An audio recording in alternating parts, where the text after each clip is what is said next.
Hello guys, good evening to all of you. Once again, welcome back on my YouTube channel Learn with Concept by Ashna Sharma. Now signing in, it's me.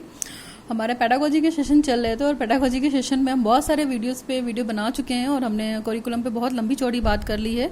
ठीक है, तो अभी हमारा जो अगला topic है कोरिकुलम। आपको पता है कि कोरिकुलम के इंट्रोडक्शन से लेके मीनिंग से लेकर डेफिनेशन से लेके types of curriculum, process of developing curriculum, फिर कोरिकुलम कंस्ट्रक्शन की बात की हमने, फिर बहुत सारी चीज़ों की बात की, फिर कोरिकुलम में क्या डिफेक्ट्स थे, है ना, कमी क्या थी, उसको फिर कैसे सजेशन के माध्यम से दूर किया। तो इन सब चीज़ों के बारे में काफ़ी डिटेल बात हुई है हमारी और वीडियोस पड़े हुए हैं, आप उन वीडियोस को देख लीजिएगा। पेडागोजी ऑफ फिजिकल साइंस में आपको डेफिनेटली वो वीडियो बिल्कुल हेल्प करेगा। ठीक है, चलिए विदाउट वेस्टिंग ओवर टाइम आज का वीडियो स्टार्ट करते हैं। कोरिकुलम पे ही है आज का वीडियो। कोरिकुलम एट सेकेंडरी लेवल यानी कि सेकेंडरी स्टेज, यानी कि क्या है, आपका जो पाठ्यक्रम है वो माध्यमिक स्तर पे है। ठीक है, तो इससे पहले वाले वीडियो में हमने पढ़ा था अब प्राइमरी लेवल पे कोरिकुलम क्या था, इसके बाद अपर प्राइमरी लेवल पे कोरिकुलम था। ठीक, तो अभी हम बात करते हैं कोरिकुलम एट सेकेंडरी लेवल। तो कोरिकुलम एट सेकेंडरी लेवल में आपको पता है कि बच्चे यहाँ पे हमारा बड़े हो जाते हैं। सेकेंडरी इन द सेंस की 9 to इंटर की बात कर रहे हैं हम। ठीक है, 6 to 8 की मान सकते हैं, सॉरी। सेकेंडरी स्टेज में हमारा जो क्लास होगा वो 6 to 8 हो जाएगा। ठीक है, 6 to 8 हो जाएगा। 6 क्लास से जो 8 क्लास के बच्चे होंगे वो यहाँ पे सेकेंडरी स्टेज में आ जाएंगे और अपर सेकेंडरी जो होता है वो 9 to इंटर हो जाएगा। जो अपर सेकेंडरी हो जाएगा वो 9th to 12th हो जाएगा, है ना। और आपको प्राइमरी पता ही है 1st to 5th। ठीक, और अपर प्राइमरी क्या है 6 to 8। ठीक है, ये चीज़ें आपको क्लियर है। ठीक है, 1st to 5th जो है वो प्राइमरी हो जाएगा, 6 to 8 अपर प्राइमरी और 6 to 8 जो हो गया वो अपर प्राइमरी हो गया। और इसके बाद 6 to 8 जो हमारा 6 to 8 जो है हमारा वो प्राइमरी हो गया। ठीक, इसके बाद 6 to 8 हमारा सेकेंडरी हो गया। इसके बाद हायर सेकेंडरी है हमारा 9 to इंटर है। तो इन सब चीज़ों को आप देख लीजिएगा एक बार। चलिए आज का पाठ्यक्रम स्टार्ट करते हैं। कोरिकुलम एट सेकेंडरी लेवल यानी कि माध्यमिक स्तर पर क्या पाठ्यक्रम होना चाहिए साइंस का, उसके बारे में बात करते हैं। पहला पॉइंट दे रखा है। और देखिए इस स्टेज पे जब बच्चे आ जाते हैं तो काफ़ी बड़े हो जाते हैं, आपको पता है। तो उनका जो मेंटल लेवल है, उनका जो दृष्टिकोण है साइंस को पढ़ने का वो काफ़ी चेंज हो जाता है। चीज़ों को वो फ्यूचर में कंसर्निंग करने लगते हैं कि हमारा जो आगे का जो मीडियम होगा या हम इस साइंस मीडियम से पढ़ना चाहते हैं, तो उनका ये सब चीज़ें भी डिसाइड हो जाती हैं। तो कहीं ना कहीं एक अच्छा डेवलपमेंट बच्चों के अंदर हो जाता है और बच्चे के अंदर बहुत सारे कंपोनेंट साइंस को लेकर डेवलपमेंट हो जाते हैं। उनका साइंटिफिक एटीट्यूड डिफरेंट हो जाता है, साइंस को पढ़ने का नज़रिया चेंज हो जाता है, वो इंटरेस्ट लेने लगते हैं चीज़ों को देखने के लिए, पढ़ने के लिए और करने के लिए। तो यहाँ पे पाठ्यक्रम पढ़ने की कोशिश करते हैं। पहला पॉइंट दे रखा है, Learning of science at secondary stage should continue to be the build around the natural and social element of environment। देखिए यहाँ पे जो भी हम पढ़ रहे हैं, बच्चे का जो भी साइंस को पढ़ने का तरीका है हमारा सेकेंडरी स्टेज पे है। बोल सकते हैं आप कि विज्ञान को जो पढ़ने का सेकेंडरी स्टेज पे तरीका है वो क्या है। देखिए यहाँ पे क्या बिल्ड करने लगेगा, सोशल एनवायरनमेंट, यानी कि बच्चा जो है वो कहीं ना कहीं जो प्राकृतिक पर्यावरण है और आपकी और जो सोशल कंपोनेंट है उनको वो क्या करेगा, इंक्लूड करने लगेगा, जोड़ के पढ़ने लगेगा कि हाँ ये एक्सपेरिमेंट ऐसे हो सकता है, सोशली तौर पे इंक्लूड करेगा और अपनी एक सोशल बिल्डिंग और एक सोशल रिलेशनशिप कन्वर्ट करने लगेगा। ठीक है, तो कहीं ना कहीं जो उसके सोशल कंपोनेंट है या फैक्टर्स हैं उसमें वो इन्वॉल्व हो जाएगा। इस तरह का पाठ्यक्रम होना चाहिए। नेक्स्ट हमारा है, focus should continue to be on understanding of concepts and application in the areas of matter and its properties, energy relationship of various physical process and technological applications of principle of science। यानी कि देखिए यहाँ पे किसकी बात हो रही है, कॉन्सेप्ट ऑफ एप्लीकेशन की बात हो रही है, एरिया की बात हो रही है, मैटर इन द सेंस यहाँ पे द्रव्य की बात हो रही है, फिर उसके गुणों की बात हो रही है, फिर एनर्जी यानी कि ऊर्जा की बात हो रही है, फिर उसकी बहुत सारी जो रिलेशनशिप एक्टिविटी हैं, भौतिक क्रियाएं जिसकी बात करते हैं।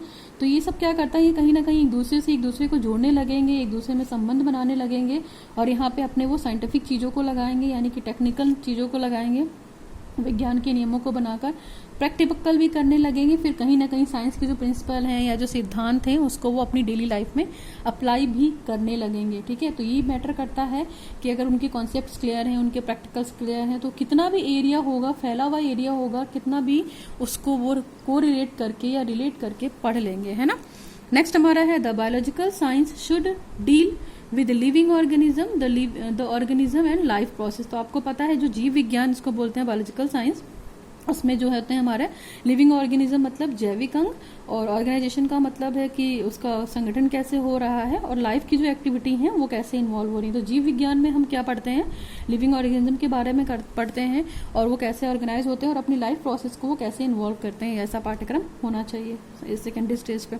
नेक्स्ट हमारा है science, technology, society and environment should कोसील in teaching and the learning of science and secondary stage. यानी कि जो विज्ञान और टेक्नोलॉजी है हमारे समाज, और क्या कहते हैं इसको, एनवायरनमेंट, पर्यावरण में मतलब, तो इन सब चीज़ों को विज्ञान और जो टेक्निक है यानी साइंस और टेक्निक के जो अप्रोचेस हैं उसको अडॉप्ट किया जाए। ठीक है, डिफरेंट एरिया से मान लीजिए जो भी टीचिंग लर्निंग प्रोसेस है साइंस को बेटर बनाने के लिए आप उसको भी इन्वॉल्व कीजिए, और इन सब चीज़ों को कहीं ना कहीं क्या विज्ञान की जो अधिगम इन द सेंस की जो भी आपने गेन करनी है नॉलेज यानी कि लर्निंग, तो आप सोसाइटी को देने की कोशिश कीजिए और एक साथ ऑर्गेनाइज कराने की कोशिश कीजिए। तो आप ये भी कर सकते हैं, है ना, कहीं ना कहीं इन्वायरमेंट से कनेक्ट हो सकते हैं। टेक्नोलॉजी अच्छी रहेगी तो अपनी सोसाइटी को बेटर भी बना सकते हैं। तो इस तरीके का साइंस का पाठ्यक्रम होना चाहिए वहाँ पे। ठीक है, चलिए नेक्स्ट पॉइंट है हमारा, दिख रहा है आपको, नेक्स्ट पॉइंट है हमारा पॉइंट नंबर 5, है ना। तो पॉइंट नंबर 5 में देखिए क्या लिखा है, N integral approach to science and technology leading to their application in areas like health, nutrition। ये पॉइंट बहुत बार आ चुका है और हर वाले पॉइंट में ये मतलब हर वाले कोरिकुलम में ये पॉइंट आया, तो आप इसको जरूर लर्न कर लीजिएगा, है ना। Like health and nutrition, industry, agriculture, animal husbandry and allied areas could stabilize linkage of science to social aspiration। यानी कि कहीं ना कहीं जो हमारी जो साइंस है, हमारी जो उसकी अप्रोचेस हैं, टेक्नोलॉजी जो है मतलब कहीं ना कहीं जो बन गई हैं, है ना, तो वो उन्होंने विभिन्न बहुत सारे एरियाज़ में काम किए हैं, चाहे वो हेल्थ हो आपका, इसके बाद मतलब न्यूट्रिशन इन द सेंस पोषण हो, फिर इंडस्ट्री का मतलब यहाँ पे उद्योग कैसा हो, एग्रीकल्चर हो, एग्रीकल्चर इन द सेंस कि यहाँ पे कृषि पालन की बात कर सकते हैं हम। एनिमल हस्बेंड्री का मतलब यहाँ पे क्या, पशुधन जो है ना, उसके साइंस को जान सकते हैं। इसके बाद जो उसके एक्सपेरिमेंट्स हैं, है ना, को रिलेटेड कुड एलाइड एरियाज, जो उसके डिफरेंट अनुप्रयोग हैं या जो एप्लीकेशन है या जो एरियाज हैं उसमें साइंस कैसे इन्वॉल्व है। ठीक है, और सोसाइटी के साथ कैसे रिलेशनशिप्स बना रही है ना, सोसाइटल कैसे इन्वॉल्व, तो साइंस का पाठ्यक्रम ऐसा भी होना चाहिए। ठीक, नेक्स्ट हमारा है practical activities should have relevance for future life through the acquisition of the skills and values। Practical life का मतलब यहाँ पे जो भी आप डेली लाइफ है, जो आप रियल लाइफ करते हो, रियल लाइफ में जैसे जीते हो, ठीक है, तो वो practical life in the sense की जो प्रैक्टिकल एक्टिविटीज़ यानी कि जो भी हमारी स्किल हैं, ठीक है, जो भी हमारी एक्टिविटीज़ हैं, वैल्यूज़ हैं, और जो एक्सपेरिमेंट हम कर रहे हैं और जो एक्टिविटी हम अपनी डेली लाइफ में कर रहे हैं, तो कहीं ना कहीं वो सारी चीज़ें भी साइंस से कनेक्टेड हैं। तो इसका भी एक्सप्लेनेशन या डिटर्मिनेशन आपकी साइंस के पाठ्यक्रम में होना चाहिए, ताकि हम चीज़ों को कोरिलेट करके पढ़ सके कि हमारी डेली लाइफ की जो एक्टिविटी है वो कैसे हमारे पाठ्यक्रम से या साइंस से कंसर्न है या कैसे कोरिलेट है ना, उससे हमें क्या क्या सीखने को मिल रहा है, हमारे जो कौशल हैं, हमारे जो वैल्यूज़ हैं, उसकी नॉलेज के थ्रू। ठीक, नेक्स्ट हमारा है the children should be encouraged to work both individually as well as in group. बच्चों को हम वर्क करने के लिए इनकरेज कर सकते हैं, चाहे वो अकेले हों, चाहे वो इंडिविजुअल हो यानी कि अकेले हों, चाहे वो ग्रुप में।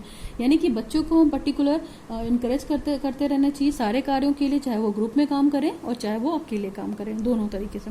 ठीक है, नेक्स्ट हमारा है critical, creative and generative thinking should be developed in the child. बच्चों में क्रिटिकल का मतलब यहाँ पे किसी भी चीज़ की आलोचना करना है या समालोचना भी बोल सकते हैं आप, कि बच्चा किसी चीज़ को कैसे क्रिटिसाइज करेगा, है ना, किसी के बारे में अगर कुछ ड्रॉबैक लिखना है तो उसको क्रिटिसाइज करने का तरीका उसको आना चाहिए। फिर क्रिएटिव इन द सेंस कि बच्चे के अंदर क्या सृजनात्मक है, बच्चे ने क्या क्रिएटिव किया है। क्रिएटिव मतलब इन द सेंस कि बच्चा अपनी नॉलेज कैसे बना रहा है, क्या इनोवेटिव या क्रिएटिव सोच रहा है वो साइंस को पढ़ने के लिए। तो बच्चों को इन सब चीज़ों के लिए क्या करना चाहिए, हमें सपोर्ट देना चाहिए, और उसको सपोर्ट इसलिए देना चाहिए कि देखिए वो क्या बनाने की कोशिश कर रहा हो सकता है वो कुछ क्रिटिकल और क्रिएटिव और कुछ अच्छा सोच कर कुछ अच्छी थिंकिंग को जनरेट करने की कोशिश कर रहा हो साइंस पढ़ने के माध्यम से। यानी कि किसी छोटे छोटे वर्किंग मॉडल पे काम करने को दिया जा सकता है, बच्चे को प्रोजेक्ट पे काम करने को दिया जा सकता है, तो जिससे बच्चे अपना चीज़ों में क्रिएटिव थिंकिंग इन्वॉल्व करेंगे, अपने प्रॉब्लम को सॉल्व करके सॉर्ट आउट करने की कोशिश करेंगे, तो कुछ अच्छा बन सकता है ना। तो साइंस तो देखिए कभी भी है, प्रूफ चाहिए होता है, करते करते भी एक्सपेरिमेंट हो जाता है, कभी वो एक्सपेरिमेंट बहुत सक्सेस हो जाता है, फेमस भी हो जाता है। तो आइडियाज़ हैं, आते रहते हैं दिमाग में और वो काम होते रहते हैं और चलते रहते हैं। चलिए नेक्स्ट हमारा है improvisation should be encouraged but designing should also be improved. Improvisation का मतलब है कि जो बच्चे यहाँ पे इम्प्रोवाइजेशन से रिलेटेड एक वीडियो पूरा लॉन्ग क्वेश्चन में पढ़ा हुआ है। इम्प्रोवाइजेशन ऑपरेटर्स क्या होते हैं, यानी कि स्वनिर्मित उपकरण क्या होते हैं, बच्चे इसे कैसे बना सकते हैं अपनी लैब में और इसका यूज कैसे कर सकते हैं, इसका पूरा एक वीडियो पड़ा हुआ है यूट्यूब पे। आपको अगर इससे रिलेटेड नॉलेज चाहिए तो आप देख सकते हैं, ठीक है। तो यहाँ पे जो इम्प्रोवाइजेशन है बच्चों को इसके लिए प्रोत्साहित करना चाहिए, बच्चों को स्वनिर्मित उपकरण जो बनाने हैं उनके लिए बच्चों को इनकरेज करना चाहिए, उनकी डिजाइनिंग के लिए बताना चाहिए और ये सारी चीज़ों की डिटेल नॉलेज एक टीचर को अपने बच्चों को देनी चाहिए लैब में, ठीक है। नेक्स्ट हमारा है flexibility in experimentation should be widely promoted. Flexibility in the sense कि जो भी वो एक्सपेरिमेंट कर रहा है ना, उसमें थोड़ा सा फ्लेक्सिबिलिटी हो। बच्चे ने अगर एक बार गलत कर दिया है तो ठीक है, आप उसको फिक्स मत करो कि वो अगले बार भी गलत ही करेगा। फ्लेक्सिबिलिटी इन द सेंस कि जैसे कोरिकुलम में फ्लेक्सिबिलिटी होना जरूरी नहीं है।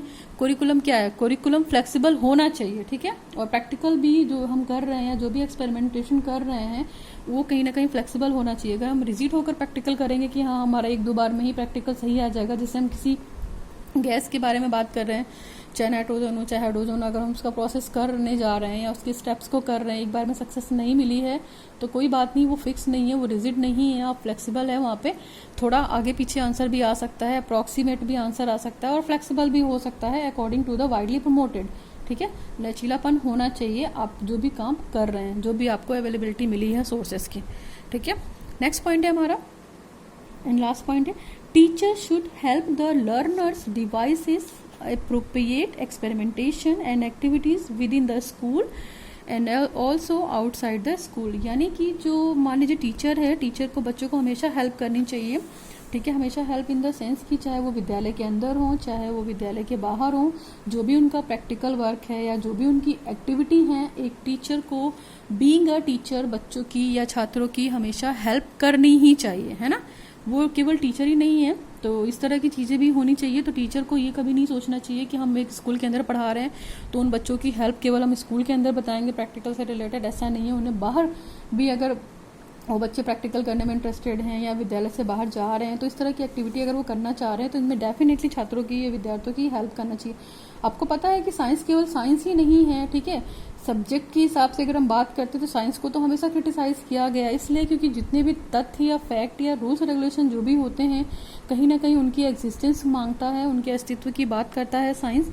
और अगर वो प्रूव नहीं होता है तो फिर वो चीज़ तो देखिए वो चीज़ की वैल्यूएबल नहीं है। तो इसलिए टेस्टिंग, एक्सपेरिमेंटेशन, ऑब्जेक्टिव, ये सारी चीज़ें साइंस कंसीडर करता है। तो आप हमेशा अप्रेजल होता है और हमेशा क्रिटिसाइज किए जाते हैं कोरिकुलम को, ठीक है। तो जो भी कोरिकुलम बनता है कुछ ना कुछ कभी ना कभी कमियां रह जाती हैं।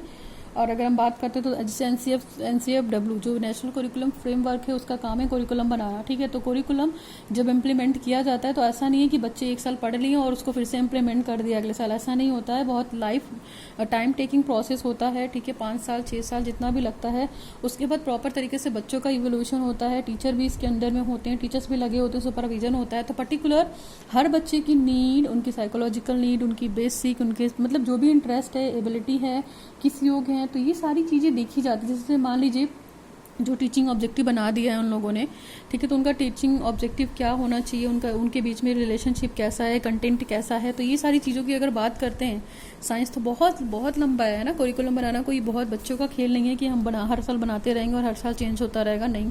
तो जब भी बनाया जाता है बहुत हार्ड फास्ट होता है और कोशिश ये की जाती है कि जो भी रिलेशनशिप है कोरिकुलम को बनाने का, तो उसमें कंटेंट और टीचिंग ऑब्जेक्टिव को बिल्कुल क्लियर रखा जाए, बताया जाए कि हाँ इन दोनों के बीच में ये रिलेशन है। अगर हम साइंस का कोरिकुलम बना रहे हैं तो साइंस के जितने भी टीचिंग लर्निंग ऑब्जेक्टिव है वो सारे ऑब्जेक्टिव क्लियर होना चाहिए।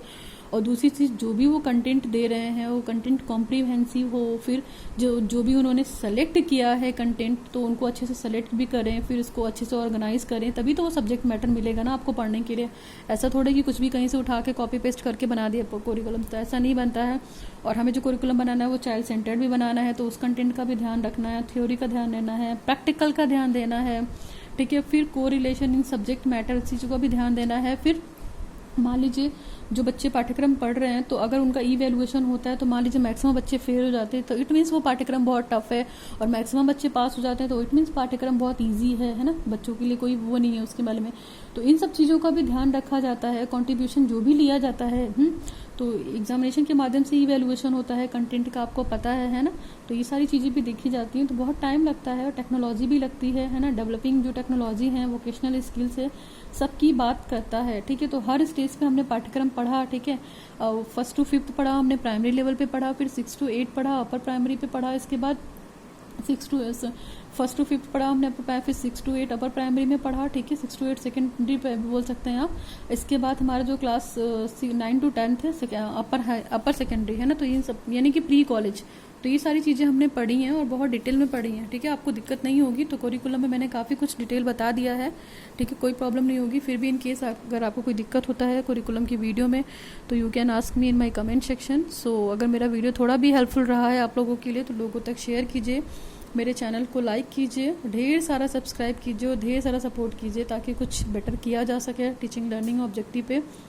और मेरे तो देखिए यही इंटेंशन है कि आपको कॉन्सेप्ट क्लियर हो, आपको कंटेंट क्लियर हो। थोड़ा सा वीडियो लेंदी हो सकता है, लेकिन आपको टॉपिक तो आना चाहिए ना, है ना। 10 मिनट में पढ़ के अगर टॉपिक क्लियर नहीं हो रहा है तो कोई दिक्कत नहीं है। और मैं भी यहाँ बहुत टू द पॉइंट पढ़ाने की कोशिश कर रही हूँ, यानी कि बहुत स्पिरिट नॉलेज यानी कि सॉलिड पढ़ाने की कोशिश कर रही हूँ, कि आपको इधर उधर से भाग कर कुछ भी इकट्ठा ना करना पड़े। मेरे नोट्स इनफ हैं आपको पढ़ने के लिए, कहीं भी आप यूज़ कर सकते हैं, चाहे वो कंपटीशन पर्पज़ के लिए इसको बेस बना सकते हैं। आपको प्रॉपर अगर बीएड में लिखना भी है पूरा थ्योरी पेपर, तो भी आप मेरे नोट्स को एज इट इज़ यूज़ कर सकते हैं, कोई दिक्कत नहीं होगी। और नोट्स डिस्क्रिप्शन बॉक्स में PDF लिंक डाल देती हूँ, आप उसको ज़रूर चेकआउट कीजिए जब भी वीडियो देखिए। ठीक है, तो आज के लिए बस करते हैं। सो आज का वीडियो थैंक यू, और आज का वीडियो बस करते हैं। So thanks for watching the video. Now signing off, learn with concept bye Archana Sharma.